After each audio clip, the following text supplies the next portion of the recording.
Un vuoto incolmabile ha travolto la comunità di Maiano e l'intero mondo del rugby friulano e veneto. La scomparsa di Francesco Tommasini, un bambino di appena 14 mesi che fino a poche ore prima godeva di ottima salute, rappresenta la più grande delle tragedie. È un dramma che colpisce al cuore una coppia di stimati sportivi, Elisa Forte e Ilario Tommasini, entrambi quarantenni che hanno visto volare via all'improvviso la loro gioia più grande.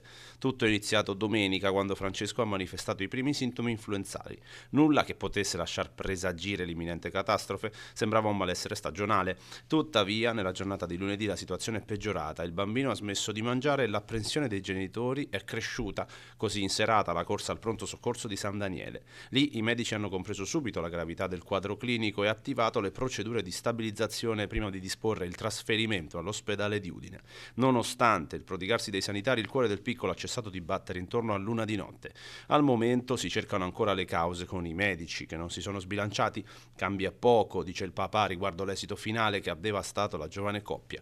La notizia ha suscitato un'ondata di commozione profonda poiché la famiglia Tommasini è colonna portante del rugby regionale. Proprio sul campo da gioco si erano incontrati Elisa e Ilario. Lui, originario di Vivaro e impiegato a Maniago, è stato un giocatore carismatico, militando nel rugby Udine in Serie A e diventando poi il trascinatore del Pordenone Rugby.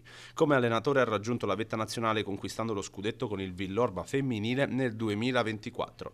Lei, originaria di Maiano, ha condiviso la stessa gloria sportiva, essendo stata una delle atlete simbolo del Villorba con cui si è laureata campionessa d'Italia nel 2019. Oggi queste due comunità sportive si stringono attorno a una madre e a un padre che attendono risposte dagli esami clinici mentre affrontano l'ingiustizia di un destino che ha strappato loro Francesco troppo presto.